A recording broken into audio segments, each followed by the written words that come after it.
Boom. What's up, everybody? Welcome to the Rock Fantasy Files.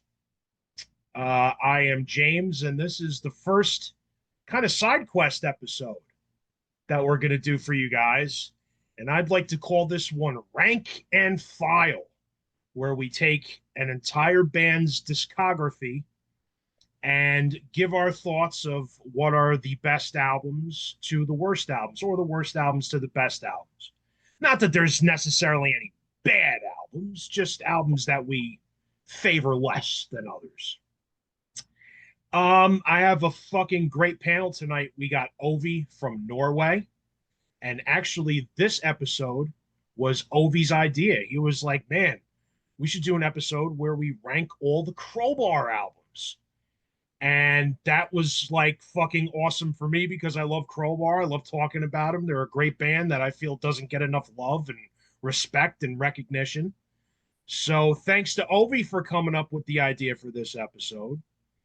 Yeah, And you've been talking about this side quest mission for a year, so I figured yeah, let's take this puppy off the ground. what an episode to start with. And our other esteemed guest here from New Orleans, as we're talking about Crowbar, Mr. Myles. Thank you for joining us. I Nope. appreciate it. It's been a minute since you've been on the Rock Fantasy Files. Yeah, I've been busy and all that. But for the record, I'm not I'm not from New Orleans. I live about an hour. I looked at it today. I live an hour away from New Orleans because I used to drive. I used to go to I went to community college in New Orleans, and it took me an hour and 8 minutes to get to New Orleans. But I've grew up around New Orleans all my life. I've been going to New Orleans since I was a kid. Uh, I love the city of New Orleans. Awesome. So, a little history on the band we're going to discuss tonight. Crowbar dates back to 1988 when Kirk Winstein joined the New Orleans hardcore punk band Shell Shock. He met Jimmy Bower, who was their drummer, and they quickly became friends. The band collapsed when Mike Hatch, their guitarist, committed suicide in late 1988. The band replaced him with Kevin Noonan and continued under the new name Aftershock. Under that name, they released a demo in mid 1989 and then renamed themselves again as Requiem, with their bassist Mike Savoy leaving the band and Todd Sexy T Strange replacing him. Oh, hell yeah. They renamed themselves yet again in 1990 as the Slugs and released a demo in mid 90, but then the band collapsed. Winstein considered becoming the bass player for New Orleans groove metal band X Order, but he and Todd Strange reformed their band with Craig Louisiana Lightning Neunenmacher on drums. Neunenmacher was later replaced by Tommy Buckley from Soylent Green, and Kevin Noonan returned on guitar. The band renamed themselves Crowbar in mid 1991 after their label warned them that there was another band called the Slugs that already existed. The name Crowbar was borrowed from one of Kirk Winstein's signed projects. Kirk Winstein has listed Celtic Frost as one of the band's early influences in terms of sound. So there you go. So, Ovi, Yeah, being that this was your idea, I'm going to let you do the first ranking. How about that? that sounds good. Are we going to do like up to 6, or do we do the whole shebang, or? Yeah, you know what? Let's go from 12 through 7, and then we'll come back around again and do 6 through 1. Yeah, I came to Crowbar to I guess through the Pantera home videos back in the 90s. I had it on VHS, and Kirk played the Invincible Hulk, and I kind of like, Yes. what's this cool dude? And then I read some in some magazine that Phil had produced their self-titled album, and the journey kind of started from there for me. So as for albums, at the bottom, the reason why I put it on the bottom, I feel like I like the slower kind of Crowbar, and I feel like this album is I don't know, too fast, some play or some parts and stuff, but it's gonna be Zero and Below. It's I missed I missed the sludge more in it, but it's good album, and it's nothing wrong with it. Number 11, I'm gonna go with Symmetry in Black. I like it quite a lot. It's also a faster paced album. It has a couple of good drones in it. As for number 10, I'm going to go with The Serpent Only Lies. And the song in itself is a masterpiece. And yeah, the artwork is so cool. I really like it. Then for number 9, I'm going to go with I guess you can call it a comeback album in sorts of ways, because it's after Kingdom of Sorrow and various other things with Severed the Wicked Hand. I got it on black vinyl, purple vinyl, and good now I got it on a lot of different variations, because they really pumped this comeback a lot from the label, and it's been reprinted in different lines of vinyl. It's been really promoted good, so I thought it was a fine back to come back to Inform for them. As for number 8, I'm going to go with Obedience Through Suffering. It's like the birth of something unique, something new. It's so raw, and it's like I don't know, $500 production, I guess, or something. The bass is as apparent as Todd Strange would be in a picture, so it's pretty cool. I mean, it's such a bulldozer bass. It's like the bass is stacked on everything else on top. Here I am. But it got the foundation to the lyrics, and the kind of like the formula for what's to come, with the topics of songs with four walls, etc., with like the depression, with the sorrow of living, with with everything that is in life. For number 7, I'm going to go with something that probably, Life's Blood Through the Downtrodden, 2005, the last one before. Well, this is the album where they picked up the pace more, I feel, than any album. So this is kind of a change of gears, but it's a good album, got good songs. So that's 12-7 for me. 12-7. All right. So I guess I will go next. So my number 12 is going to be the debut, Obedience Through Suffering. I do like this album. There's nothing bad about it. It doesn't suck. One of them's got to be number 12. And this one just doesn't get a lot of repeat spins for me. I don't go back to this one very often. A couple of tracks I like off this one are the opener, Waiting in Silence, is a very good song. I Despise, the next track, is very good. And I like Vacuum as well. I do like, as Ovi said, the way the bass stands out in this record is fucking awesome. And it's actually the only album that Todd Strange actually plays bass on. I have read several interviews with Kirk Winstein where he said, look, Todd Strange is a great live bass player, but in the studio, he feels under pressure and he gets anxious and he clams up. So after Obedience Through Suffering, Kirk played all the bass lines on all the albums that Todd is listed as the bass player for, including the Down debut. So that's my 12. Number 11, I think Ovi and I match up on this, is going to be Symmetry in Black. Again, another great album, but one of them's got to be number 11. I really enjoy the tracks Symmetry in White. It's a good one. Reflection of Deceit is a fantastic song.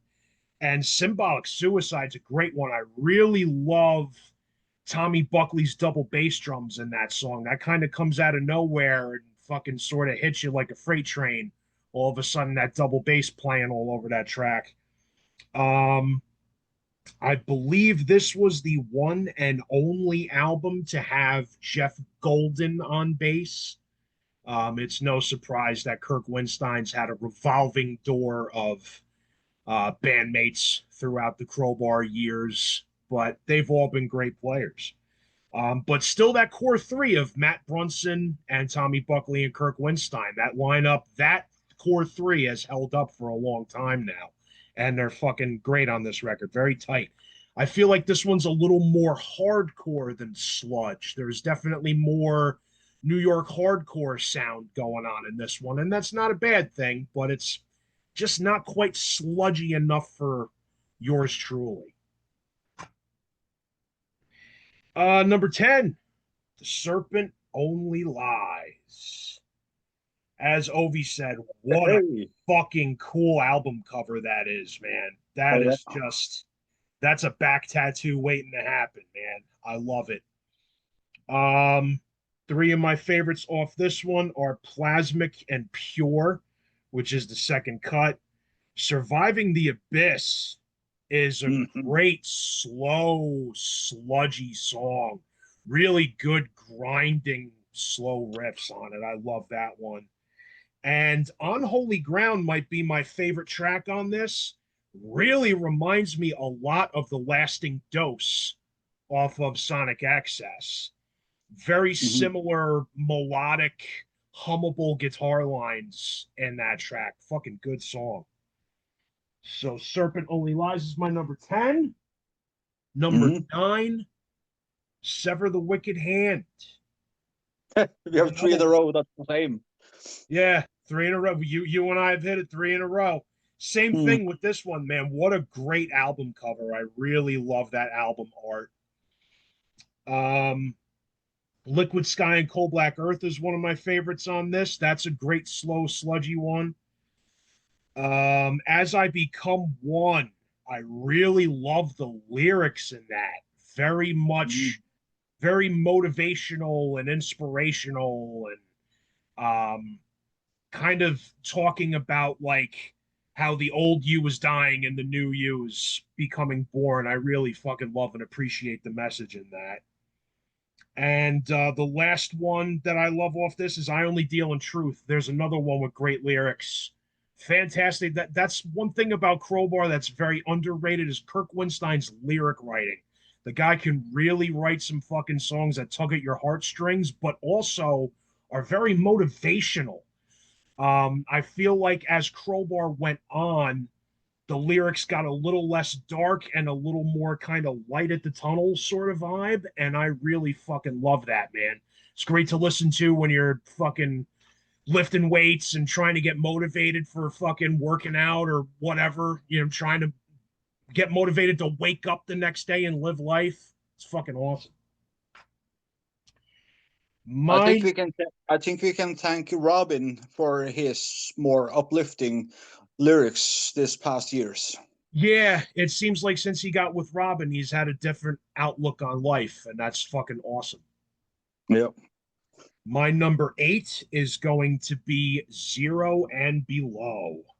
I really, really like this album a lot, man. I love the cold, dark vibe of the album cover, the cold, dark vibe of the songs. Fear That Binds You is one of my favorites off this. The riffs in that are just disgustingly good. It's Always Worth the Gain. That's another one where holy shit, the lyrics are so good. And the drums on that one, that song is actually co-written with Tommy Buckley. The drums in that song are so grooving and so damn tight and good. That dude's a fucking underrated skin basher, man. Great drummer, and I'm so glad he found Crowbar. Another one off this is the track right after, Crush Negativity. Again, the lyrics, so good. Fucking fantastic. Number 7 for me. I think my favorite part of that album is really the chemical the Chemical single. Guys. Yes, the last 40 or 50 seconds of that song is so good. I mean, the guitar parts that's Yeah. on the end of the song is, yeah. Yeah, it's so heavy. So heavy. My number 7 is going to be Equilibrium. Hmm. Fantastic album. Yeah. And I believe that this is the one and only album which features um where's he at? Sid Muntz on drum. Hmm. Hmm. Great lineup here though. The core three of Todd Strange and Kirk Winstein and Sammy Dewey. Fucking awesome. Um, I think also it's the only album that's released on Snapper Records. it could be. Mine is on. I got the Spitfire version of it. Sorry, Spitfire. Yeah. Favorite tracks on here: "Command of Myself." I love that one. I love the talk box at the Hmm. beginning of that. I'm a sucker for that shit. It reminds me of Alice in Chains, or reminds me of hearing Man in the Box or Black Label Society Fired Up. It's fantastic. I love the talk box, and the riffs in that fucking song are so goddamn good. Down into the Rotting Earth. There's another one where the lyrics are just so damn good. And that's a fantastic, very good slow one. And my favorite track on this album is Buried Once Again. Fantastic song. Nice. I love every second of that tune. Great lyrics, great riffs, great vocal shit going on in that. Awesome song, awesome album. And I believe this is the last one where we have Todd Strange in the lineup until Serpent Only Lies. So yeah, there's my 12 through 7. What do you think about that? Myles? I I find this very interesting going through these records because I'm like, so growing up in Louisiana as a metalhead, obviously Crowbar's on the Mount Rushmore of Louisiana metal. There's no denying it. But when y'all asked me to rank it, I put it in perspective. Like I never thought about ranking these records before. It just never been in my mind to do it because we've all said it. Every record they put out is just so consistent, so good. You know, they're a little bit different from one another, but at the end of the day, they're still core Crowbar. You know what you're getting when you get a Crowbar record, Oh yeah. and it's just, you know, magic every time they come out with a record. And it kind of sucks that to rank these records because, you know, even though I put in one at 12, I mean, you know, I would recommend all these records. These are just great classic New Orleans sludge, doom.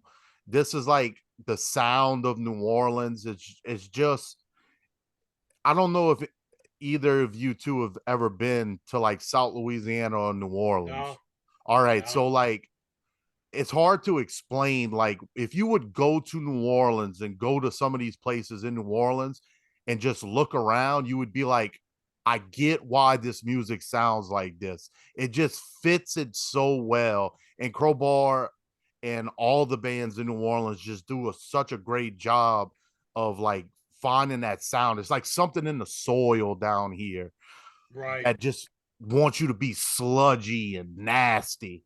But ranting on that, let's get into it. Number 12. I hate to put anything low, but I'm going with The Serpent Only Lies. The only reason why I ranked this album at 12 is because it came out, what, 2016?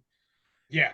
Around that time, I remember hearing it when it came out, but around that time, I was getting into more extreme music. I was getting into more death metal, black metal, and all that stuff like that, where I kind of, you know, pushed bands like this away. I heard it and I'm gonna be completely honest. When I looked up the records to rank them, I forgot this one even came out. I remembered it when I saw it, but it's a good record. It has everything Crowbar you need in it. It has great riffs, fast, great riffs. The drum playing is great, but it doesn't have that, it didn't have that memorable thing that stuck with me. That's why I put it at 12. Just some great songs, just had to come, one had to come in at last. Absolutely. Number 11. And I hate to do this one because this one is the most recent album, Zero and Below. I like this record. I jammed the shit out of it when it came out. It's just with Crowbar, I think I explained it in our group text. I have my albums that I go to, and I go to them very often. Yeah, that cool. It came out on cassette. That's awesome. Pretty dope. But I revisit this record very often. You know, it's got great songs on there. I mean, Chemical Gods, Bleeding from Every Hole. That's a great song as well. Yeah. Great songs on here. It's just, you know, it's I love it, but it had to come in at number 11 just because so many albums from Crowbar, you know. Number 10, Lifebloods of the Downtrodden. This is one I kind of reach for a little bit, not as much as some of the other ones. Great stuff on here. Rex Brown plays bass on it. Great songs on there. This is dedicated to Dimebag Darrell, and you know, great songs on there. Just one of the records that I gotta say it is one of them I just reach for least. 9 is Equilibrium. Going back and listening to these records for this, I was kind of shocked that I even put Equilibrium at 9. I really, when I went for this ranking, I went for the albums that, you know, I reach for the most. And I do that too. Yeah. Yeah, and Equilibrium, even though it's got some killer stuff on it, man. This is the this is the first one with Sammy on it, I'm pretty sure. I may be wrong, but I think it's the first one with Sammy from Gold Whore and Acid Bath. But great songs Second on one, there. Oddfellows is the first one. Yeah, I'm sorry, Oddfellows. Yeah. But that's the problem with this record is it's sitting in between two great records. So like it to me, the material on there is good. It's just that the two records that it sits in between is just no comparison in my opinion. But agreed. I will say there's a cover of Dreamweavers on this record, and somehow Kirk made it work. I like it. And the ending when he's singing In the God of the Vita and he's obviously drunk is just the most New Orleans thing ever. It's the most Louisiana thing ever. And, you know, they got great stuff on here. It's just number 9 for me. Number 8, Severed the Wicked Hand. I remember when this record came out and I heard it and I was like, holy shit, Crowbar is just going crazy right now. Because it was a damn good record. Hate to put it at 8, but it's probably their most upbeat record. Kind of like this is around the time because they had a long leave time coming up to this record. Yeah. And this is when the lyrics started getting a little bit more upbeat. Kurt started doing a little bit more uplifting records. I mean, lyrics where the lyrics go more into like a religious type philosophy with the lyrical content. Kirk is Catholic. Yeah. And if you're from Louisiana, Catholicism is a big thing down here. It's like very, very big. So there's like no surprise that this would be in a Crowbar record. But I will say this. That breakdown in the Cemetery Angels is one of the nastiest things ever to be released on this world. It is fucking nasty. Oh yeah. That's one of them ones where you give that ooh face. You make the ugly face. Low and nasty, just fucking great. But the Like you just protectors seen of the Scarlett Johansson's titties. Like, yeah. The Protectors of the Shrine was a good one too on that record. That was a yeah, fucking great song on that record. But yeah. I love it, but it comes in at number 8. Now, number 7 is Obedience Through Suffering, the debut record. I was actually surprised coming up. Like, one thing I did for this ranking that I don't usually do is I looked up other rankings just to see like how these records, because no matter what they say, I always had my favorites, but I was trying to see where they came up at. And I saw that Obedience Through Suffering was one of the lower records. And in my personal opinion, I always love this record. I think it's great. Um, I've heard the stuff with Kirk saying it's more like a demo. Yeah, I get it. It doesn't sound like your typical Crowbar record. It's got more of a hardcore style to it. But I like that. I like it because it's got that hardcore feeling, but then it's got those Crowbar riffs. It's like the roots are getting planted for Crowbar going forward. And the songs on here like Vacuum, I Despise, Subversion. Oh man, those songs are just great. I like that Kurt's voice is a lot different going forward. He gets that on the next record. He gets that, typical Kurt Winstein voice, but I like how it's a little bit more higher. It's a little bit more like hardcore sounding, but I just like that about this record. I get what people say. One thing I always seen brought up about this record was that the production was not good. Here's the thing. I'm not a stickler on production. I just go by what feels right to me. And yeah, sometimes production does hinder a record for me, but in my opinion, the production just fits this record and what it was going for with that hardcore sludgy vibe. So I love it. Comes in at number 7. Actually, it could be higher on some days, but today I'm gonna put it at number 7. All right. Yeah, one of the things about that album for me kind of is the production, but I also understand. Look, these guys are fucking nobody yet. They were broke. You get what you get. You know what I mean? So yeah, To me, it fucking sounds like it was recorded in just like a dreary, empty New Orleans haunted house kind of deal where it's kind of like cavernous in yeah, some areas. But I like that vibe. I like that yeah, no vibe. doubt. I think it fits it perfect in my opinion.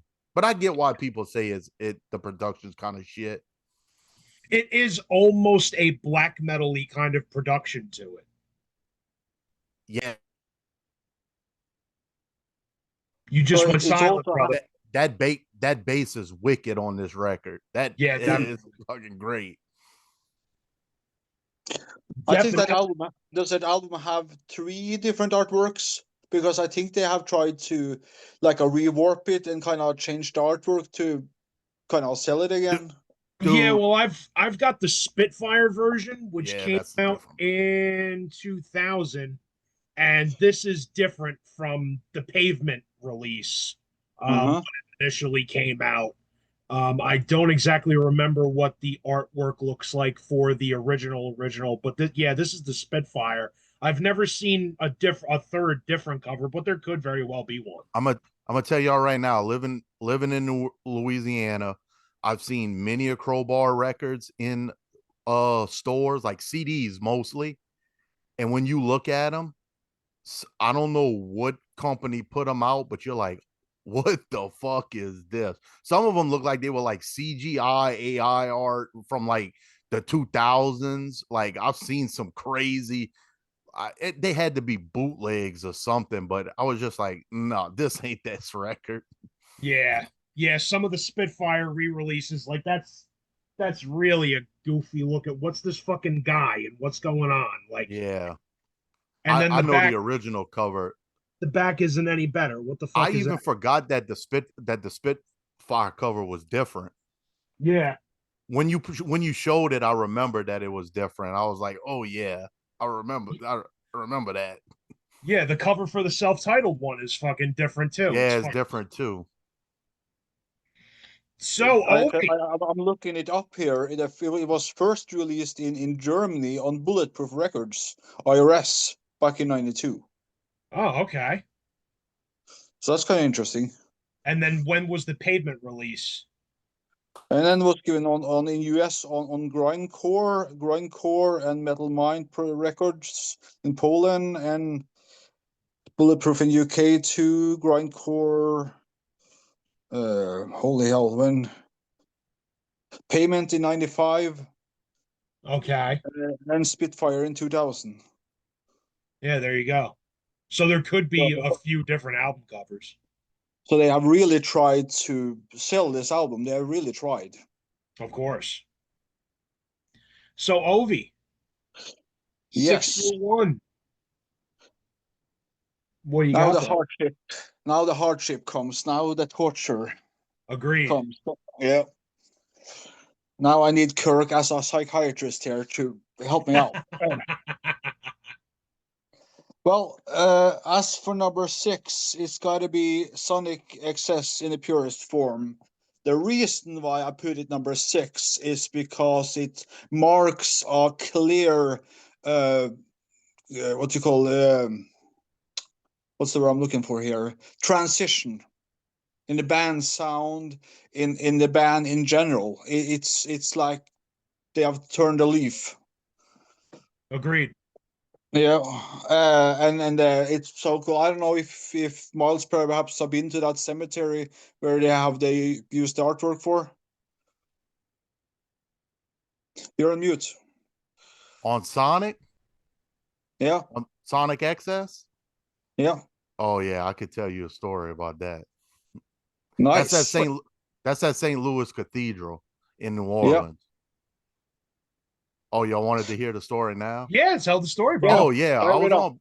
I right before I turned 21, I was on Bourbon Street, and most of the most of the most of the bars on Bourbon Street, you got to be 21 to enter. They got a few you got to be 18. But I was with a guy. It was an older friend of mine. He had turned 21, and we went to Bourbon Street, and this guy that we was with, he was like, "Bro, you want to go smoke weed?" And I was like, "Hell yeah, I want to go smoke some weed." So we went go walk down, and dude, it felt like we was walking for like ever, and then we stopped, and we stopped behind St. Louis Cathedral where this statue's at, and Mhm. we was just smoking weed, and I'm looking over at the statue, and it's kind of it's like on the album cover, yeah, where the shadow is like that, and I was tripping out because I'm all I was thinking, all I could see was like I'm looking at it, and I could see the Jesus with the I could see the statue with the shadow going behind it, but it's like the Crowbar letters came up on side of it. I'm like, I'm freaking out because that's all I could picture was like the Crowbar album. But yeah, I've been my that's a very famous cathedral in New Orleans, and I've been there plenty of times. My cousin got married there, and Oh, yeah, sweet. yeah, it's That's very, awesome. very, very famous. That's cool. Was Actually, a good thing. Good thing you weren't actually, on mescaline when you went there. Then. actually, I don't know if y'all can see it, but it's the background on my phone. It was foggy one day, and somebody took a picture of it, Oh, wow. and of St. Louis Cathedral with the fog and everything, and Yeah, it and Nice. you can like barely see the cathedral in the back. That's the that's background on cool. my phone. That's awesome. Nice. Yeah. As for the songs on this album, "Suffering Brings Wisdom" is a really nice one. Really heavy, nice. I also took the one that's repulsive in the splendid beauty. Oh, yeah.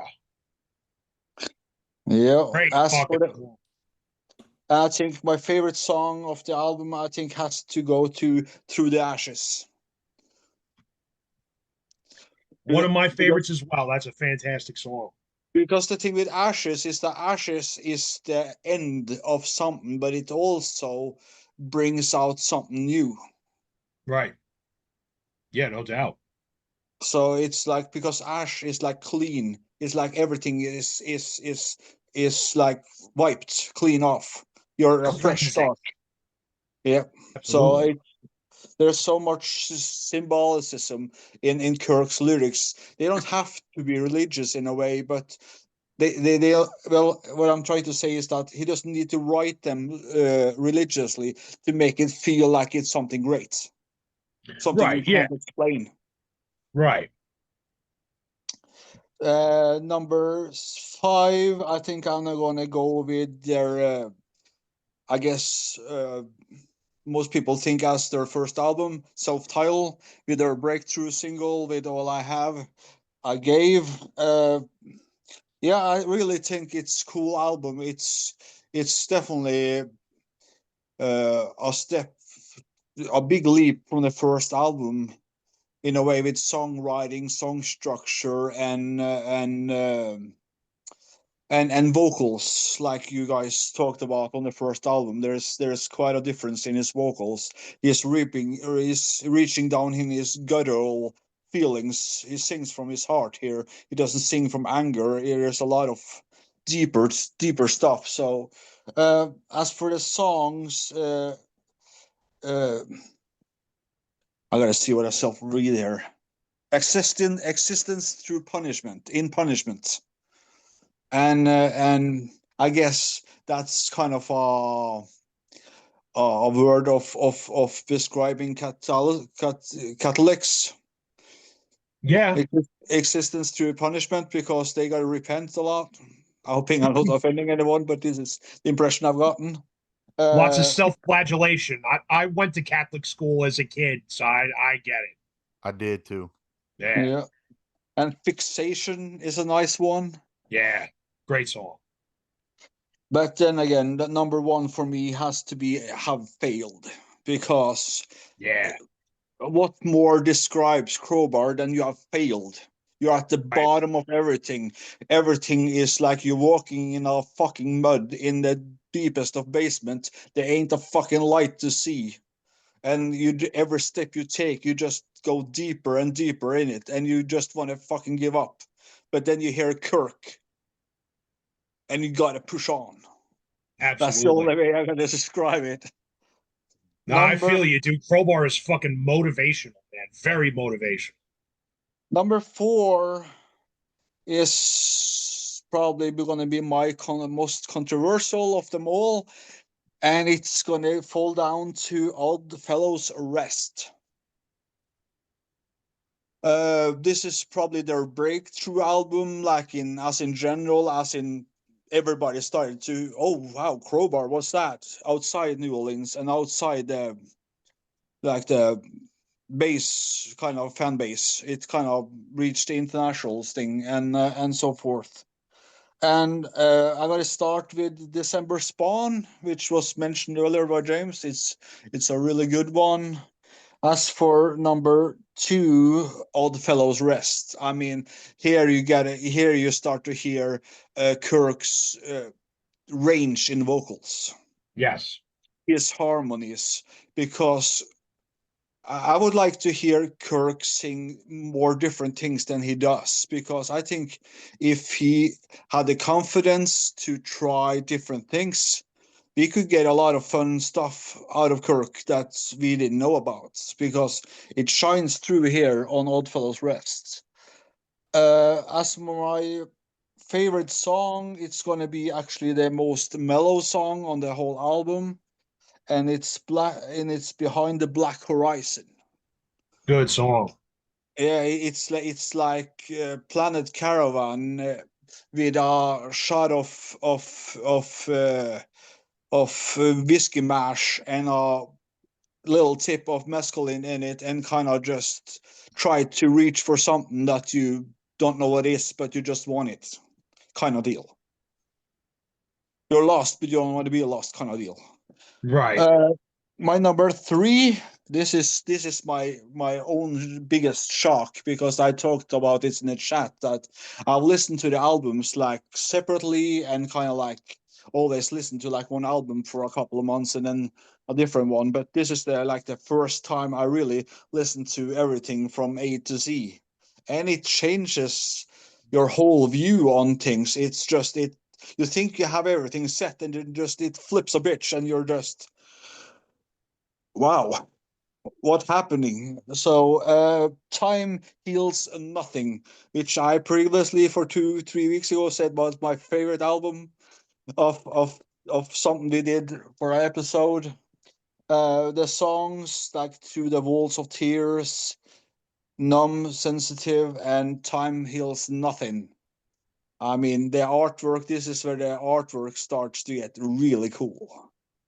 It's also where the album that I said on an earlier episode that it really sets the foundation for everything. Everything is just right here. They're found their sound, as they say, or they're in the boogie zone. Number two for me is gonna be my first Crowbar album I ever owned, I ever bought, I ever kind of got into them, and that's gonna be Equilibrium. For me, Equilibrium is just so good. It's like the artwork with Kirk like being a ghost, and you have like the drummer that's really deep into satanic stuff, and it's like it's yeah, the dude that looks least intimidating is the most evil one. It's kind of ironic. I've read about this album, and this album is so heavy. I mean, it's like it's such like this is New Orleans for me. This is what I imagine: swamps and everything is dark and misty and kind of like you're lost in a fucking maze of alligators and whiskey.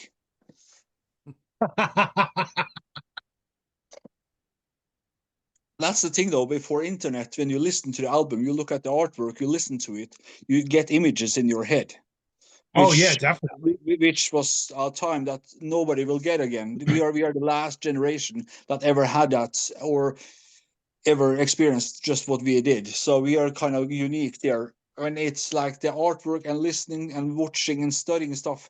That's why artwork is so interesting, because it starts you on a journey that is different from me to Myles to you, James. It's a different journey for us all, even though it's the same source. Yeah. That's the thing about these bands from New Orleans, like Crowbar, Acid Bath, I Hate God, Down. Being a kid that, grew up in New York, I would listen to these bands and look at the artwork and be like, dude, New Orleans has to be so evil. It's got to be like the most fucking satanic place on the fucking face of the earth. And it's really like not. A lot It's of really it is a fucking bunch. not.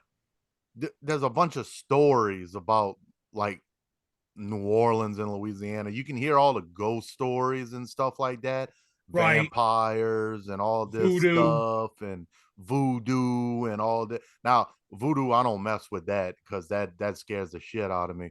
But Yeah. like it New Orleans has a rich history of being spooky. But when you go there all the time, and I've been going there since I was a kid, you know, you know, it it it it's not as spooky as it is like grimy. Right. It's like just a grimy place, but it is a beautiful place. How is It the does seem Cajun like it's a situation down there? very beautiful place. What's that, Ovi? What's the Cajun situation? Is that more in Louisiana general, or is that in close to New Orleans? The Cajun kind of like, because they're from the movies I've seen, they have kind of their own society or New Orleans is New Orleans is a melting pot of being French and Spanish. That's like their biggest thing. Like, here's the thing about the French Quarter is the French Quarter is known for being French, but a lot of the buildings in French Quarter are actually Spanish. There were so many countries that occupied New Orleans over time that I mean you could go to history class and spend 2-3 days talking about all the cultures in New Orleans, where most of the Cajuns, which is coming from Canada, which is where my ancestors came from, not really from New Orleans per se. They're more from the outskirts of New Orleans, like where I'm from and other places like that. But that's a whole different conversation. But the thing about Louisiana is that everybody like sticks together. That's one thing I'm gonna bring up later in Crowbar's music, is that everybody just sticks together. Like, everybody has each other's backs. You know, you got your bad ones and your good ones, but everybody's gonna be there for each other. Like Jamie was talking about the bands, like I Hate God, Crowbar, all that. Now, how many times have those band members done stuff together? Oh, all the time. It's very They incestuous. there you go. Yeah. They it's all together. It's all or nothing. They all stick together, and that's what Louisiana really is. Right. Yeah, and Kirk has said before, he's like, I have nothing bad to say about an ex-band member. Like, I love all those guys. There's no beef, there's no bad blood. He's like, sometimes people just leave. It happens. I think there's an interview with him on the Live with Full Force DVD where he Mhm. talks about that. And he says, look, anybody that's left the band has left the band because they wanted to leave and go do something else. I've never tossed anybody, and it's always been love. One of the best documentaries, I think, that explained like the New Orleans sound, but it also went into like the vibe of New Orleans, is that company Noisy did a documentary on on like sludge metal from New Orleans. Yeah, That, I think, did the best job of explaining like the vibe and everything in New Orleans. that is a Like, great documentary. I think that that just shows you like the vibe of everything that goes on down here. Right. Yeah, that's awesome. If you listeners and viewers out there haven't seen that, go check out that Noisy documentary on fucking sludge metal because it's fantastic. Yeah, it's really good. So Ovi, Yes, my number two is going to be Dreamweaver, because I think that's the first time we really hear Kirk's range, yeah, yeah, definitely. because he has quite the range. That's He can you sing, want, man. yeah. But the my number one is gonna be, I'm not religious, but it almost makes you cry because it's so dark, and that's the Touch the Hand of God. That's a good song. Yeah, Because it has such an atmosphere, and it's so somber, and it's kind of like, I don't know, it's like you just fuck everything that people think about you, and just in your purest emotion just need something to reach for. absolutely. Yeah, great song. Yeah. Then my number one is gonna be no different or difficult to kind of ascertain what it is. It's their 1996 album, Broken the Glass, which is the album where they really get like going. Yeah, They have time seal nothing, and then they just really quickly come out the year after with like Broken Glass, and Broken Glass is just gonna, like a 12 gauge shotgun, just get it going. You have found your ammo and just blasting it away. uh Difficult to find the, but it's the one surprising thing about that album is that there's a lot of short songs. It's a very short album. yeah, it's not for a long for one. for Crowbar standards, it's very short.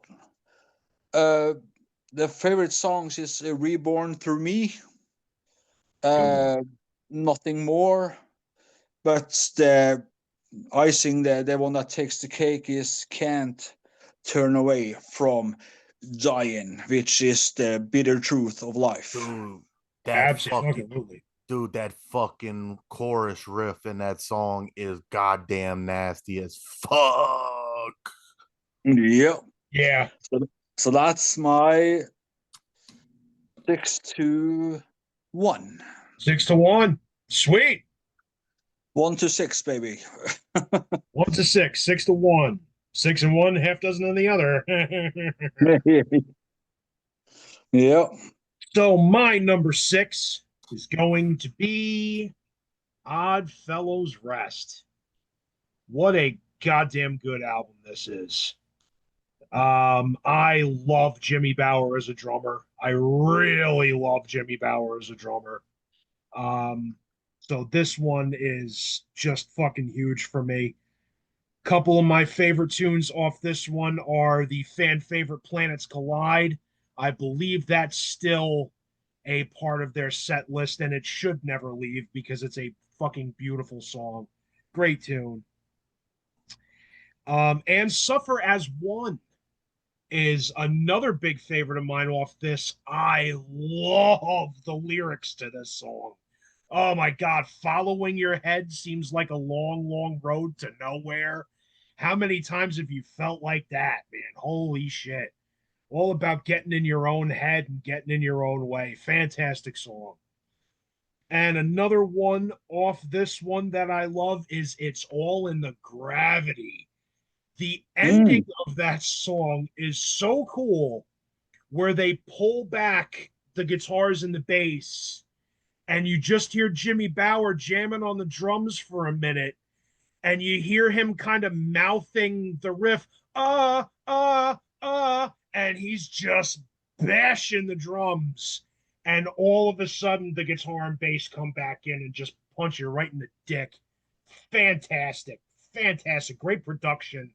I love every now and again, you get a song or two on a Crowbar album where you hear something in the background. You're like, 1, 2, and I love that because it's almost it's like they're taking you into their jam session.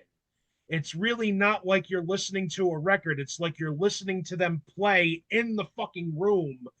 And you know, I love when bands do that and leave the little things in the studio recordings. It's fucking awesome. My number 5 is Ovi's number 1. Holy hell. Glass. Another one I absolutely love. I remember going to the local record store and grabbing this the day it came out. This is a fantastic fucking album. There's not a bad moment on this. This is when it started getting hard for me going from 5-1. I really love Conquering off this one. I love that it starts really fast and up tempo and hardcore and goes so slow and sick. Great tune.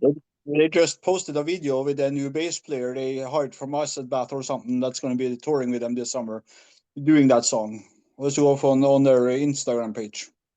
So what the deal is with that, and I'm psyched for this because I'm going to see Crowbar in a month.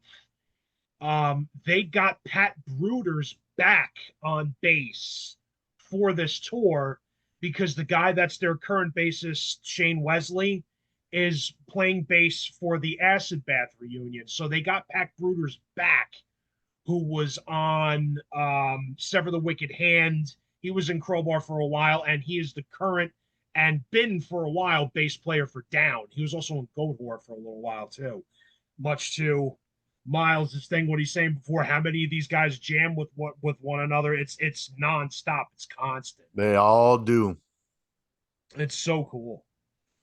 Another favorite of mine off this, I'm gonna go with Ovi and say Can't Turn Away from Dying. The vocal effects so good on that song, and that fucking chorus, man. I never thought you could sing solo. Oh, you just want to destroy things when Kirk screams that. It's so good.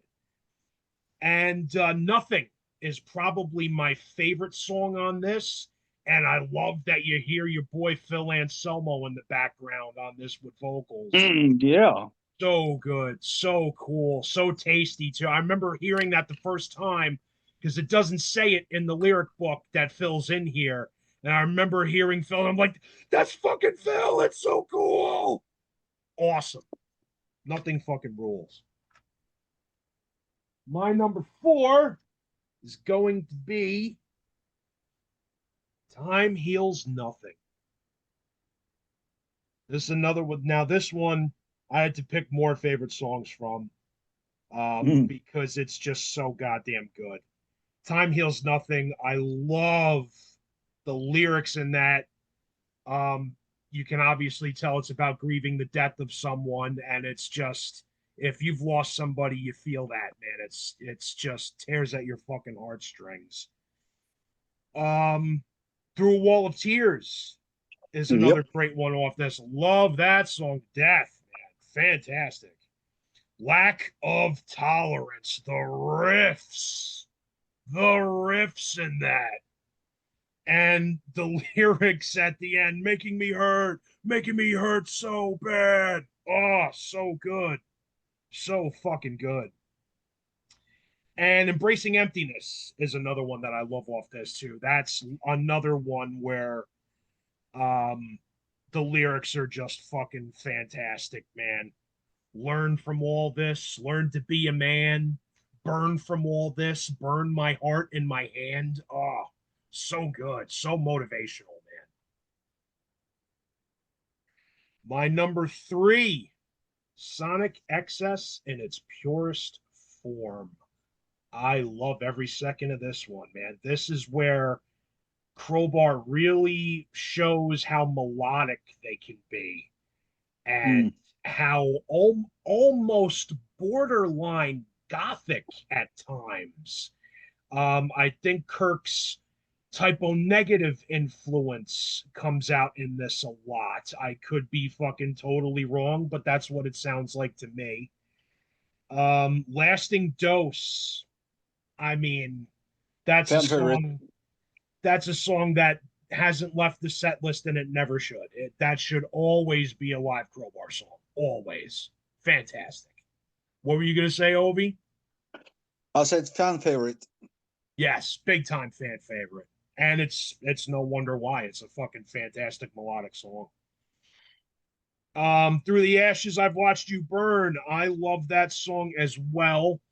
And to me, when I read the lyrics to it, to me, it comes off as about being about drug addiction. Hate the smell, you love the high, lines in there like that. And that's another thing I can relate to. I lived with my sister who was a really fucking terrible drug addict, and that song always hit fucking home for me. Repulsive in its splendid beauty. That dragging riff in it is just so infectious. It sounds like that riff sounds like pain happening, and it's just so fucking good, man. And It Pours From Me is another big one I love off this too. Song that's obviously about suicide or having thoughts of suicide, which yours truly definitely has had. And fucking that song really hits a fucking hard sweet spot for me, man. So fantastic album. I wanted to put it a little higher, but my 2 and 1 are my 2 and 1, and they've been for a long time. My number 2 is Life's Blood for the Downtrodden. Oh, wow. Yeah, nice. Oh, I love this album so much. And part of why I love this album so much is that it's dedicated to the memory of Dimebag Darrell. Another reason why I love this album so much is because it's got Rex Brown playing the fucking bass. Another reason why I love this album so much is it sees the return of Craig Louisiana Lightning Nunenmacher on the drums. And I love that dude on the fucking drums. He beats the fuck out them skins, boy. Shit. Absolutely. For Crowbar and for BLS. I miss that dude. I wish he was doing something else. Favorite tunes off this, Slave No More. That was the big single, but it's a fantastic song. Coming Down, such a good, slow, drawn out, sludgy song. I love that one to death. Fall Back to Zero. Really cool atmospheric kind of thing going on. A little Pink Floydy sometimes, even a little bit. And another one where I love the lyrics. Fall Back to Zero is a fantastic tune. And Dead Sun is one that I love. Great heavy one off of this. Fucking fantastic album. That's my number two. My number one, got to be the self-titled, even though I do not like this Spitfire re-release cover. Do not like that at all. I much prefer the original fucking cover, but what are you gonna do? I got the Spitfire re-release. My favorite songs on this are every single fucking one. I can't pick a favorite song off this album. This is the album where I got into Crowbar. I remember All I Had I Gave and High Rate Extinction, or no, Existence is Punishment, being on a Concrete Corner sampler cassette when I was a teenager, and grabbing that and bring it home and being like, whoa, what is this? I have never heard anything like this. And went and got this as it was brand new, played the shit out of it. I still play the shit out of it. It's in constant rotation at my house. It's perfect for me. Phil Anselmo production, High Rate Extinction, fucking great song. The cover of No Quarter on this, It's the best ever. it's better than Led Zeppelin's version. It just is. And I don't care who's watching this that's going to, oh, you're dude, whatever. This is better than Led Zeppelin's version. I have failed. I'm with Ovi on that. It's just so fucking slow and dark. And it kind of is the sort of perfect sludge song. I love Negative Pollution. I love Fixation too. Will That Never Dies. I love everything on this. It's untouchable. I wish Crowbar would do a tour where they played this album in full. I would fucking go to as many shows as I could. It's fantastic. This is the album that introduced me to them, and I fucking love this band. Thank you very much, Kirk Winstein, for writing a masterpiece. Tell it to Kurt when you meet him meet him at the show. I definitely will. One thing I wanted to add, over you were talking about Kirk's vocals on Yes. Oddfellows Rest and how he started kind of doing different things and showing off range and stuff. Have you heard his solo album? I know how it looks like. Motion. I know how the artwork looks, but I don't know if I have it. I have Kingdom of Sorrow with Jimmy Justo. I have those two albums. I don't think he has a solo album. If you like what he was doing vocally on Oddfellows Rest, you should get his solo record because it's very different. It's very mellow, but if you said you love that song, To Touch the Hand of God, very much what he does on his solo record is very reminiscent of that. It's very mellow. There's parts where you're like, okay, this is obviously Crowbar, but then there's parts where you're like, whoa, this is really different. It's very atmospheric and trippy. It's very good. I suggest that you listen to that. Nice. I must definitely check it out. Absolutely. So, Myles, we're going to end it with you, man. What's your 6 through 1? All right, let me start off with number 6 because when I get to 5, that's when I'm going to start pulling. Well, I shaved my head, so I'm not going to be able to pull my hair out. But if I had hair, I'll grow it back and start pulling it out. But number 6, I'm going to go with Symmetry in Black. I remember when this came out. And Walk with Knowledge Wisely kicks that album off. Holy fuck, man. That song rips, dude. The riffs on that fucking record is just on that song is just great. The record's got riffs for days on it. I was really surprised when this record came out. You know, as a later career record, it's very, very, very strong for Crowbar. You know, the songs are very catchy as well on this one. It's very, very catchy. And this is like, to me, this is, I could almost say, severed the wicked hand maybe, but this is where Crowbar starts getting a more modern sound, but it fits Yeah. Crowbar so well. And Yeah. it's like Crowbar took that modern sound and they fit it into there so damn well. It's just an amazing album, but it's at number 6. Now, here we go with number 5. I actually swapped these two back and forth, 4 and 5, and number 5, even though it's at number 5, I'm not gonna stress this out enough. This is a must-hear album, and it's not the debut, the self-titled Crowbar record. Um, this is just Crowbar at whoop ass Crowbar right here. This is where they find their sound, they hone it in, and this is where the riffs just crush your fucking face off. I mean, High Rate Extinction, that's a fucking classic. All I Have Is All I Gave. You know, Negative Pollution. Just great stuff on this record. And you know, the riffs, when I first heard this record, it's just like the riffs have this most depressing vibe on here, but it just connects with you in some different type of way. So coming in at number 5. The reason why I had to swap it with my number 4, which is because Time Heals Nothing is the first Crowbar record I ever heard, and this is when I fell in love with Crowbar. This is what made me go listen to Crowbar when I heard this way back in the day. And I mean, come on, Embracing Emptiness. That is oh my god.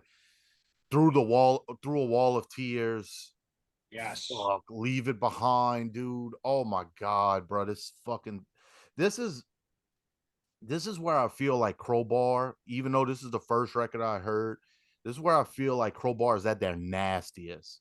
This is the production on this record just feels fucking grimy and nasty, and this is like it just connected with me so much when I heard this record for the first time. This is fucking New Orleans in a nutshell right here with this band, and the riffs just absolutely fucking depressing and crushing on this record. So that's my number 4.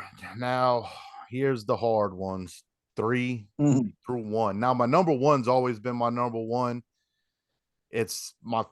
I'm gonna get to it, but 2 and 3 were really hard, very, very hard. But number 3, and I can't believe I'm gonna say this because I might get thrown out of out of Louisiana, but Oddfellows Rest is number 3.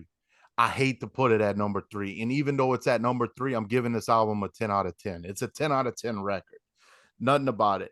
It's the fan favorite.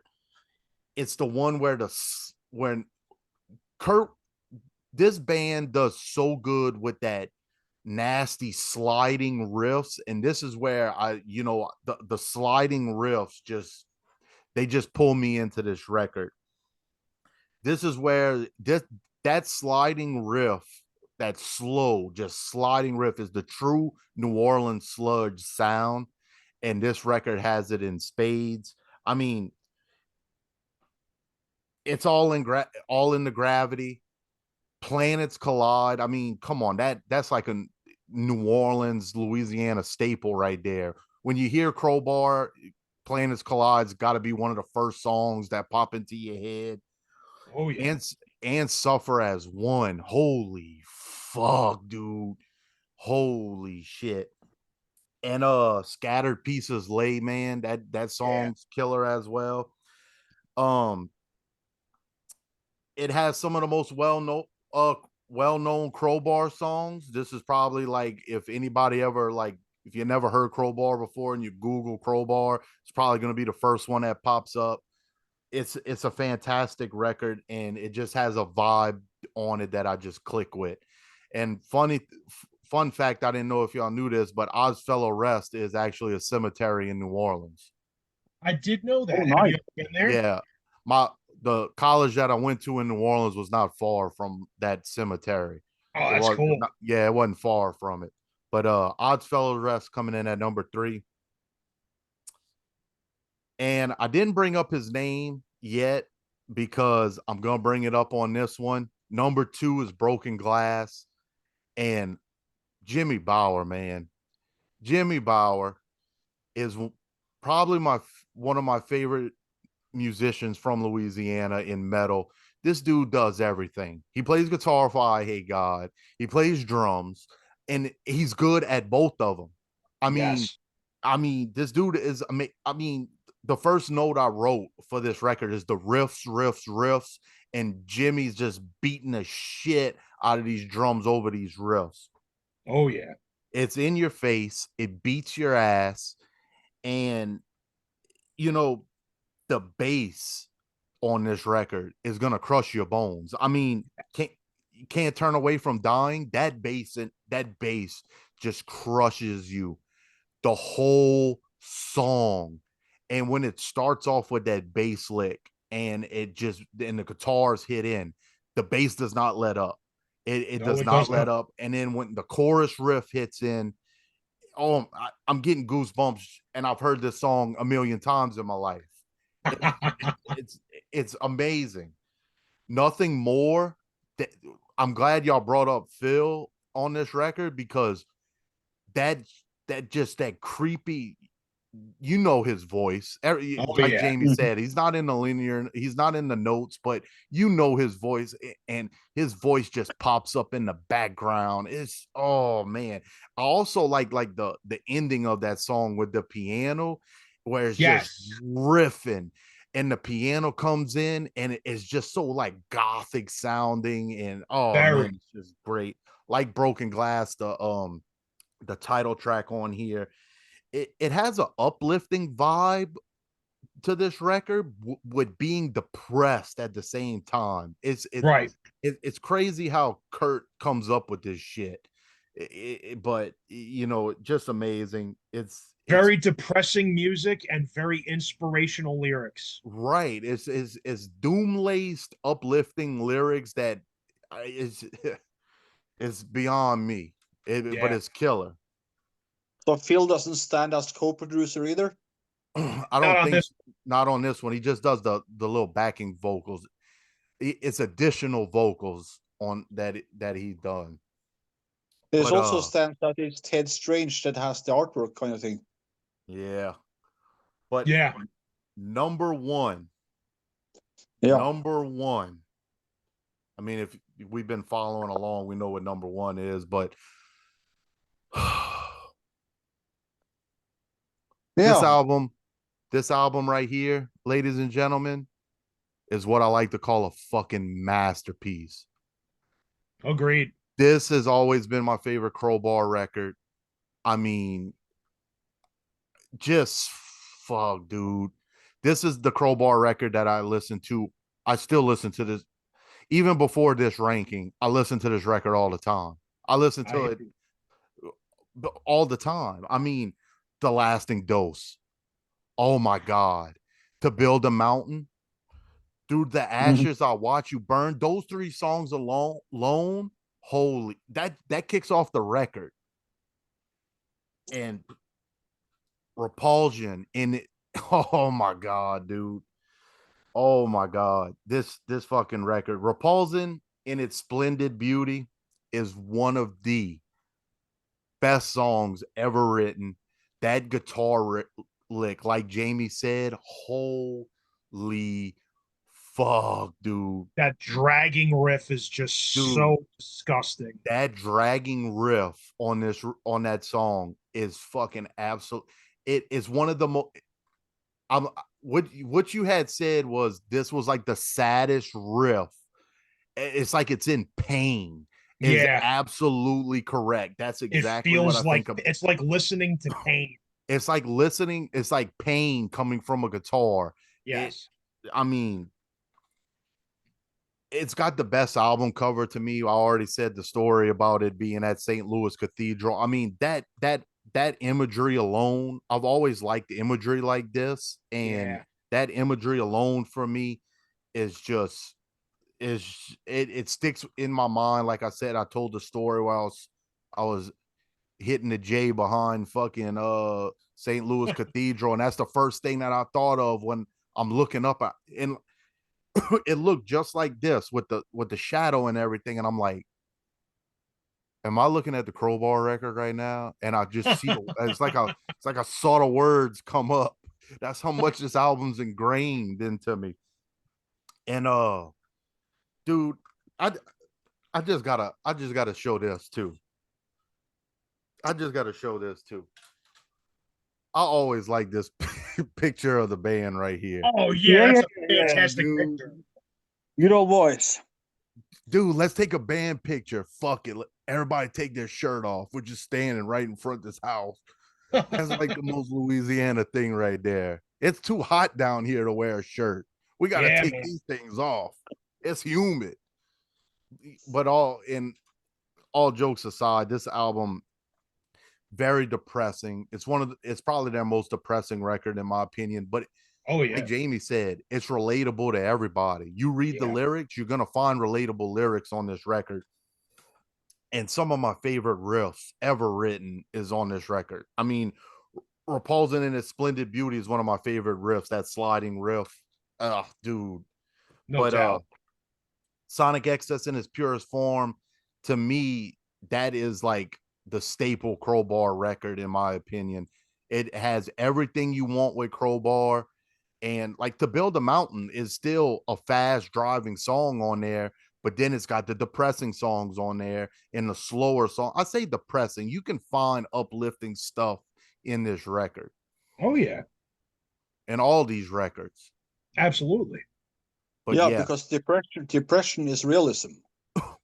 That's the thing, is that's why I think when, like, the thing about Crowbar is, like what Jamie said, is like nobody really gives them their credit that they are due. You know, and that's the thing, is when you turn people on the Crowbar for the first time, people fall in love with them, especially when they read the lyrics, because it's like, you know what? It feels like the world's coming down on me all over the place, but I'm going to get over it. I'm going to get out of this. Yeah, definitely. That's always been one of my favorite things about Crowbar is the lyrical content. It has that message of don't give up. I know it sucks. I know it's hard. I know it really sucks. I know you want to give up. But like Ovi said, keep trudging through the fucking mud. Listen to Kirk's voice and just keep pulling your legs up. Take the next fucking step as hard as it fucking hurts. I've always loved and related to that message so much. And to relate to like the people down here, I remember in 2005 when Katrina hit. Now, where I lived at, we got a lot of damage, but New Orleans was absolutely devastated. Yeah. I remember seeing the pictures. I remember hearing about New Orleans, the levees had broke, and it was just true, absolute chaos down there in New Orleans, where a lot of people, even in Louisiana, were even talking about, you know, New Orleans may not come back the same. It may not be what it was. In some ways it's not, but everybody pushed through. Everybody helped out each other. Even in the most depressing times, that city pulled through, and you can go to New Orleans today and still see everything that New Orleans has to offer, when in all actuality, that seeing the pictures when I was a kid, that city should have been wiped off the map damn near. It was terrible, but push through. Absolutely. Yeah, Man, I this remember has it been a was fucking on killer the news episode. in Norway for weeks. Yeah. I remember What's it that now, very Whoopi? clearly. It was on Norwegian news for weeks. We saw that because they couldn't cover all the damage in just one news airing. It had to be portioned out in several days to cover the damage, because I mean, I don't know how many acres, but it's probably bigger than Norway in itself. The whole city of New Orleans was underwater. Like Yeah. that was the only places you can get dry was on the bridges that were out of the water, and the New Orleans Superdome is actually built up, so people were tracking there. Yeah, I remember there was people staying at right where the Saints play at this at At the the Superdome. right, yeah. I remember the Corrosion of Conformity album came out not too long after that happened, In the Arms of God. And they had that song Rise River Rise on there. And that was like a little fucking kind of creepy. Yeah. You know, it was almost like a prediction. It was like fucking weird. And Pepper, I passed by Pepper's bar not long ago. Oh, really? Yeah, it's on Magazine Street. It's not. It's pretty easy to get to. You ever go in there and drink and get to meet him? I never met him, but I've been in there a couple times. I never seen him in there. I would assume he doesn't bartend in there a shitload. Nah, I don't. Nah, I don't. I wouldn't think so. Because they show him like bartend and that documentary you were talking about. Yeah, They he show was him in. He was bartending in in there. there. Yeah, but I would assume he's not there all the time because he'd probably No, get I don't. I fucking, wouldn't think so. he'd get That's super fans like me wanting to talk his ear off all night. Yeah, but that's the cool thing about New Orleans is like Pepper said in that interview, it's like it's not like it's not a metal bar. Like Yeah, it's like a jazz bar. it's a musician's bar. Like anybody Right. comes over there and plays. And that's the thing about Louisiana. And that's what's big about bands from Louisiana is they incorporate so much stuff into their Right. music. It's just, a melting pot. It's all depressing though. Well, I It's mean, if you depressing melting pot. Yeah, it's a depressing melting pot. It's too hot down here. I think that's why everybody's depressed. I'm sweating just talking to y'all, and I'm sitting in the AC. The humidity's killing me. Yeah, dude, it's hot as fuck up here in fucking Connecticut too, man. I hate it. Yeah. But I mean, it's like because you go in the shower, you shower, and you come out, and you just feel just as dirty as you did before you went in. Oh Because yeah, yeah, it's the yeah. worst. I've You're heard drying off people from been the in shower. Florida and experienced. Yeah, it sucks. I remember first time coming down to Memphis, which is probably easier than Louisiana, and I felt like I swallowed a bucket of water. I went, I couldn't breathe down there. I was like, Oh, don't come here then. Holy shit, dude. I lived here all my life and I'm complaining about it. yeah.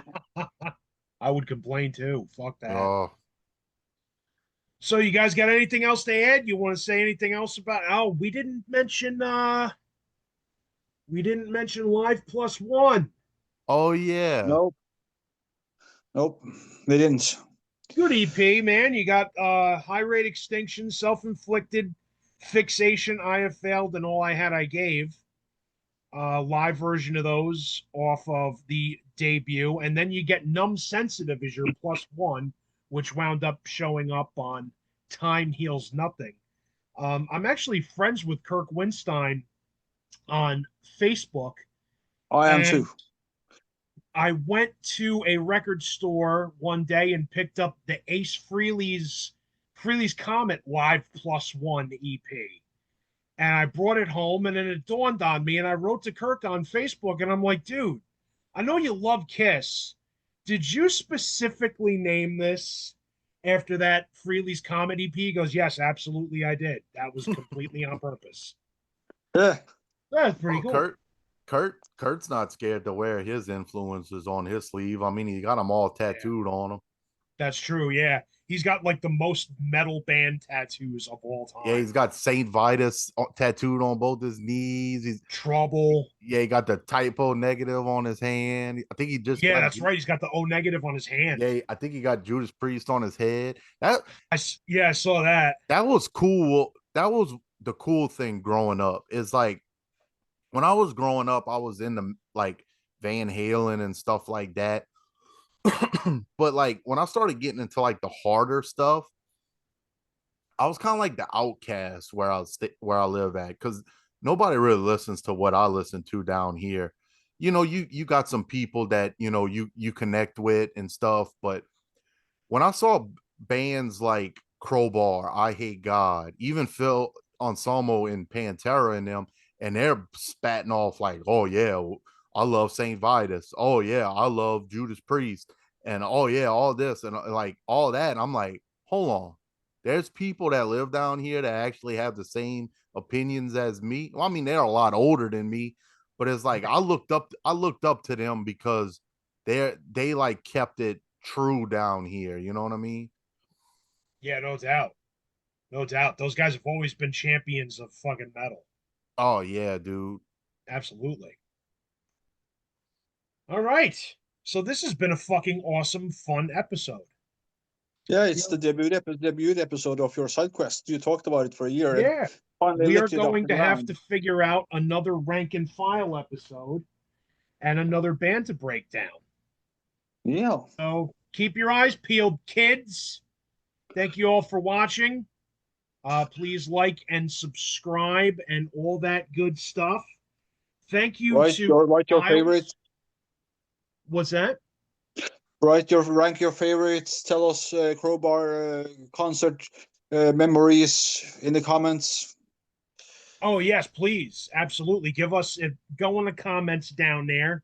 I like to do this when I'm on Two Metalheads. I tell everybody go down here, go down here, go down. Oh, go down right there, and comment. Give us your album ranking, and tell us your favorite to least favorite or least favorite two favorite Crowbar records. Thanks to Myles from Louisiana for hanging out with us. It's been a minute. I hope you come back soon. Mm-hmm. And thanks to Ovi for giving us the idea for this episode tonight. And thanks to you guys for watching. I love you guys so much. I love hosting. This is fun. This is awesome. I love hanging out with metalheads and drinking beer and getting stoned and talking about metal. It's so fun. So yeah, see you guys soon. Thanks for tuning in. Have a good night, you jerks.